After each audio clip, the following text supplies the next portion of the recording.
banyak simpatisan independen, tetapi tidak punya waktu atau kurang tahu cara memberikan KTP. Maka kita akan membentuk apa yang disebut dengan pasukan ojek atau sepeda. Pasukan ojek dan sepeda itu bisa sampai tingkat 100 sampai 100 pasukan ojek ataupun sepeda.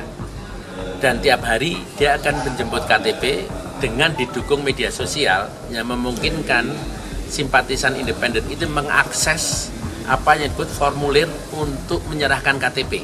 Pertanyaan saya, kenapa mesti 3 hari? Ya, kenapa jelas. mesti dibatasi? Kalau 14 hari sesuai dengan undang-undang sebelumnya nggak ada masalah. 14 hari proses verifikasi faktual. Tapi kenapa mesti ada pembatasan 3 hari? Kalau tim PPS nggak ketemu, maka hanya ada waktu 3 hari. Kan kita belajar dari pengalaman kemarin ya. Pengalaman kemarin mau dikasih berapa hari, bahkan kemarin itu dibuka sampai 14 hari. Faktanya apa? Ini mohon maaf. Faktanya semua dukungan itu yang kami cek ya. Pertama, tidak memenuhi syarat dukungan. Tahu nggak Mas Aiman? Kalau misalnya dia declare dukungannya ada 6.000 ya. Kemudian yang tercukupi baru 400. Di hari terakhir dia hadirkan ribuan orang. Hari terakhir. Padahal kita mau rekap berikutnya ke tingkat selanjutnya. Gimana nggak kesulitan? Ini kasus di mana? Di banyak tempat, Mas. Saya pernah dan saya selalu memeriksa. Jadi saya orangnya cermat, bukannya saya membanggakan diri sendiri. Di mana KPU yang melaksanakan verifikasi yang sangat-sangat benar menurut dia, coba kasih tahu ke saya. Saya sudah tawarkan di forum DPR, sudah 3 bulan, tapi KPU-nya nggak berani. Akhirnya saya pilih sendiri beberapa kabupaten kota yang saya datangi semua. Pertama apa? Verifikasinya tidak dilaksanakan sesuai dengan undang-undang. Yang kedua, banyak sekali penyimpangan yang seharusnya tidak memenuhi syarat dukungan, dinyatakan memenuhi syarat dukungan. Karena potensi batalinnya gampang banget loh. Ini potensi gampang banget, mas saya bilang. Kalian sadar nggak risikonya ini? Risiko di saya loh. Jadi Anda memperkirakan dukungan 900.000 lebih KTP untuk Ahok itu adalah banyak? Bukan, saya ingin katakan pertama bahwa undang-undang ini dibuat bukan untuk Jakarta saja, untuk 560 kabupaten kota dan 34 provinsi.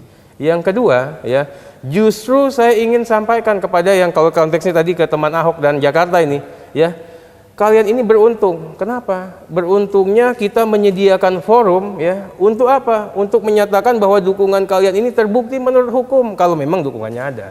Tapi tadi dikatakan kan kalau calon perseorangan mayoritas berbagai daerah banyak yang fiktif, termasuk dukungan yang ada di Jakarta. Kita mungkin belum, nanti di Jogja. kan terlalu prematur untuk menyatakan begitu. Bukti ya. DPR tidak percaya karena hanya memberikan waktu 3 hari dari 14 Bukan, hari kita belajar seharusnya. dari pengalaman sebelumnya dan apabila kita full pada hari terakhir, sedangkan kita akan masuk ke tahapan yang lebih tinggi lagi, itu akan kesulitan. Mengingat apa? Sumber daya manusia di PPS pun juga terbatas. Setidaknya patut dicurigai apa yang telah dikumpulkan oleh KTP-KTP independen itu adalah dukungan yang fiktif sebagian. Oh, tidak ada. Justru kalau untuk kasus ini untuk bukan untuk DKI.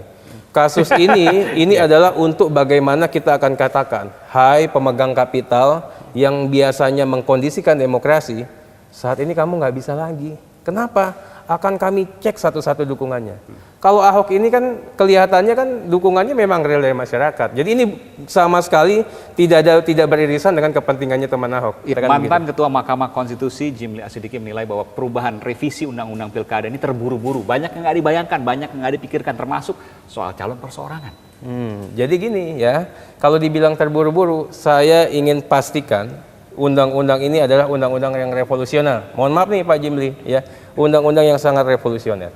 Saat ini semua pihak yang memang ingin membangun demokrasi, ya, pastinya akan mengatakan sangat senang. Kenapa? Karena kita membuat rumusan norma yang mudah-mudahan kita katakan sangat paripurna. Yang saya katakan tadi, kita ini tidak hanya mengakomodir putusan mahkamah, ya, kita ini menyempurnakan perilaku. Yang utamanya lagi, kita ini melakukan rekayasa sosial dalam bentuk apa? Perilaku berdemokrasi yang baik. Memang dengan hadirnya undang-undang ini saya akui, banyak pihak, khususnya KPU, khususnya teman-teman yang tadinya bisa mengatur dengan kapital, ya, yang dia kuasainya mengatur-atur demokrasi.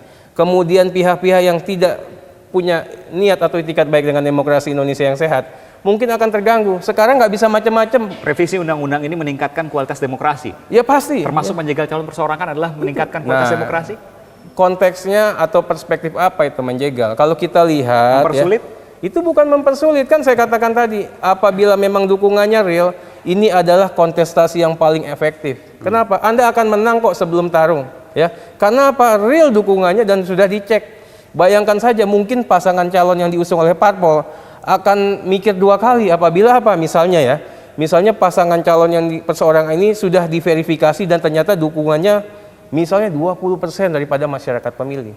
Artinya kita buat forum yang sangat setara dan jauh dari kata menjegal, apalagi ya melakukan menghambat demokrasi melalui jalur pasangan calon perseorangan. Calon perseorangan yang bisa lolos karena revisi undang-undang ini adalah calon yang semakin valid, semakin kredibel karena pasti akan diakui karena semuanya sudah terverifikasi dengan baik. Iya. Permasalahannya adakah nanti calon yang bisa lolos karena revisi undang-undang ini? Kita tunggu nanti. Ya, pastinya ada ya. Mudah-mudahan salah satunya Jakarta lolos ini.